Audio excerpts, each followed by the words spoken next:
In June 2024, Nike's stock crashed 20% in a single day. $21 billion wiped out overnight. No war. No financial crisis. No scandal. Just a boardroom full of people who made a decision they thought was right. Before we talk about how Nike fell, we need to understand how high it stood. Nike isn't just a shoe company. It's a cultural institution. The moment Michael Jordan laced up the first Air Jordans, Nike stopped being about footwear. It started selling an identity: put these on, and you're the most electrifying person on the court. By 2021, Nike's stock had climbed to an all-time high of $177 a share. Annual revenue topped $44 billion. Adidas was a distant second. Everyone else barely registered. So what was Nike's real moat? 3 words: wholesale relationships. Foot Locker, Dick's Sporting Goods, Academy Sports. These retail giants were Nike's most powerful pipeline to consumers. Walk into any sporting goods store and the most prominent shelf, the biggest display, the best real estate, always Nike. These partnerships took decades to build. Sales reps, in-store placement, co-marketing campaigns, a finely tuned ecosystem that no one could replicate overnight. Then, in 2019, the board called a meeting. The most dangerous decisions aren't obviously bad ones. They're the ones with perfect logic, clean data, and a room full of people nodding, but pointing in entirely the wrong direction. That's exactly what Nike's board did in 2019. The anxiety in that boardroom was real. Amazon was swallowing retail. DTC brands Warby Parker, Casper, Allbirds were exploding.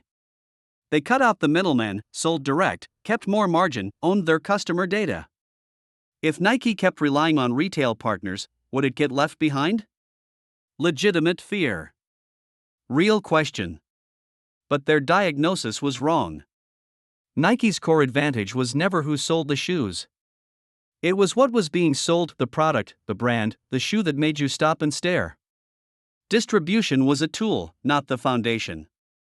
The board, however, had convinced itself of something else: we need to go digital. We need a tech CEO. So Mark Parker, then CEO and chairman, personally selected a board member for the top job.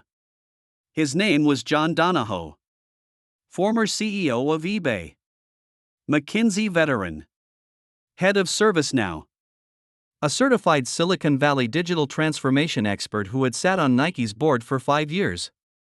Parker's announcement said it all: his expertise in digital commerce, technology, and global strategy makes him ideally suited to accelerate our digital transformation. Airtight logic. Perfect on paper.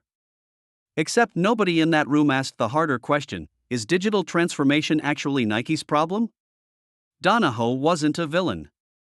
He was a capable executive placed in the wrong role, then given enough authority to turn a misdiagnosis into a catastrophe. Donahoe's strategy had a name: consumer direct acceleration.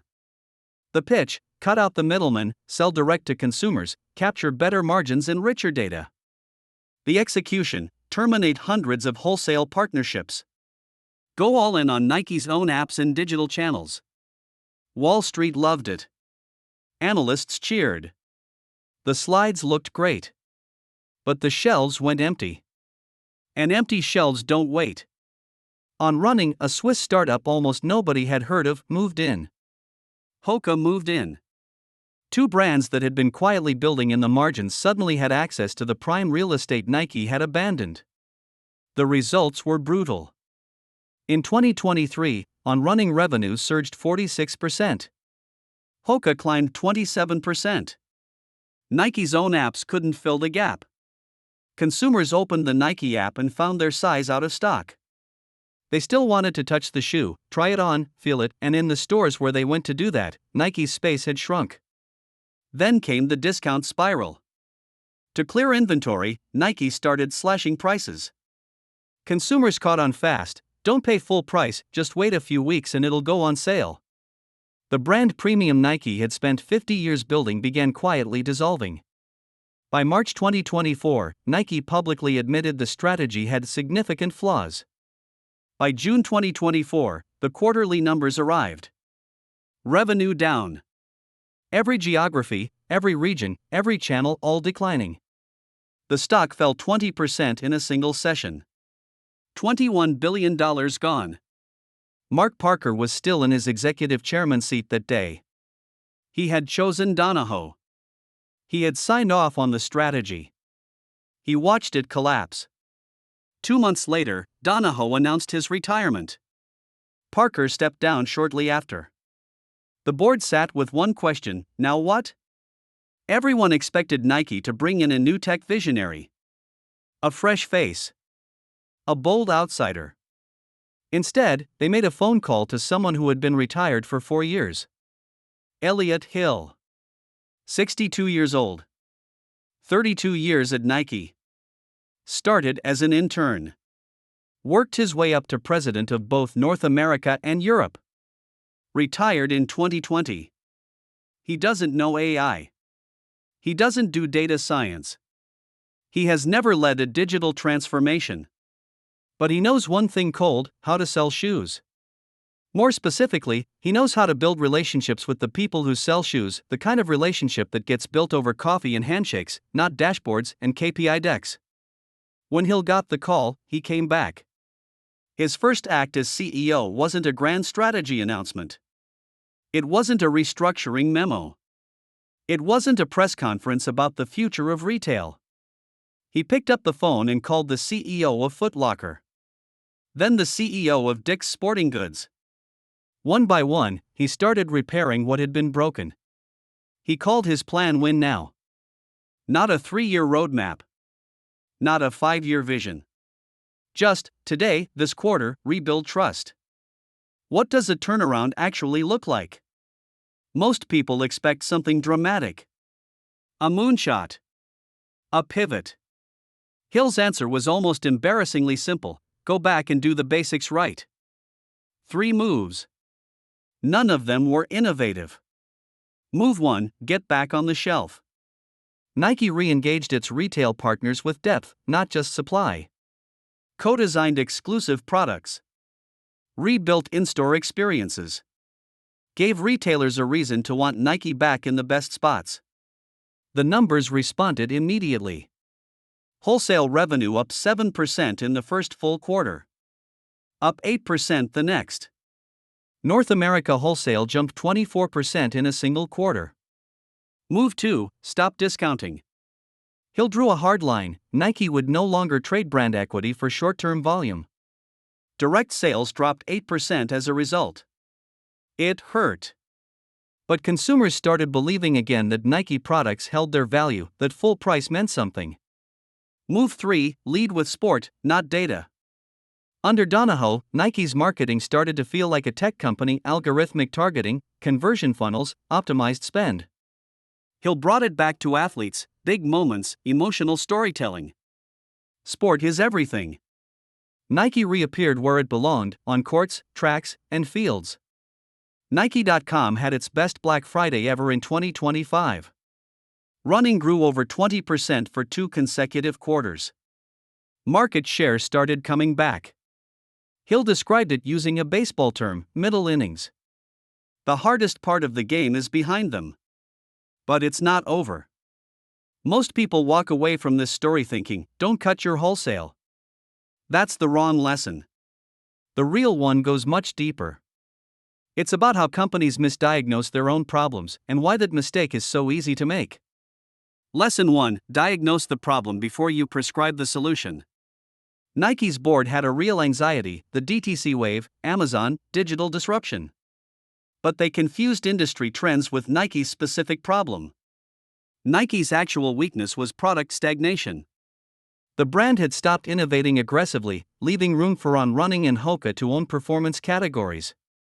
Distribution was the amplifier of the problem, not the source. Applying a digital solution to a product and distribution problem is like treating a broken leg with heart surgery. The surgery might be excellent. It's just completely wrong for the patient. Lesson 2: match the CEO to the actual challenge. Donahoe's track record at eBay and ServiceNow was real. He wasn't incompetent. He was mismatched. Nike's core problem was never technological. Bringing in a technology expert to fix a wholesale relationship problem meant he deployed his best tools, digital platforms, data infrastructure, app development, on a challenge they were never designed to solve. And critically, Mark Parker sat in the room the entire time as executive chairman. He chose Donahoe. He approved the strategy. He watched the numbers slide for 4 years before anything changed. This wasn't one man's failure. It was a collective failure of diagnosis at the very top. Lesson 3: Ecosystems are far easier to destroy than to build. It took Nike 50 years to build the trust that filled those retail shelves. It took Donahoe's strategy 3 years to dismantle most of it. It has taken Hill nearly a year just to get wholesale revenue growing again. Some assets don't show up on a balance sheet: relationships, trust, brand perception. When you damage them, the recovery cost dwarfs the original investment many times over. Lesson 4: Sometimes the most courageous move is to go back. When everyone is shouting disruption, innovation, digital future, it takes real conviction to stand up and say, "We went the wrong way, and we need to turn around."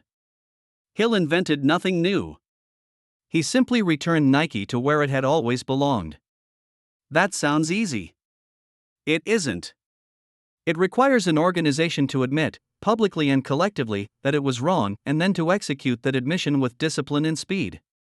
Nike's stock is still 65% below its all-time high. China is still declining. Converse is down 30%. Hill says, "We're in the middle innings." But one thing is already settled: a retired 62-year-old picked up the phone and called his old partners back. That single act did more for Nike than 4 years of digital transformation. The full story hasn't been written yet. China, tariffs, On Running, Hoka, these are live variables. But Nike has already given us something worth holding on to. When your company hits a wall, the first question shouldn't be, how do we innovate our way out? It should be, did we correctly diagnose what went wrong in the first place? The gap between those two questions? That's what $21 billion looks like.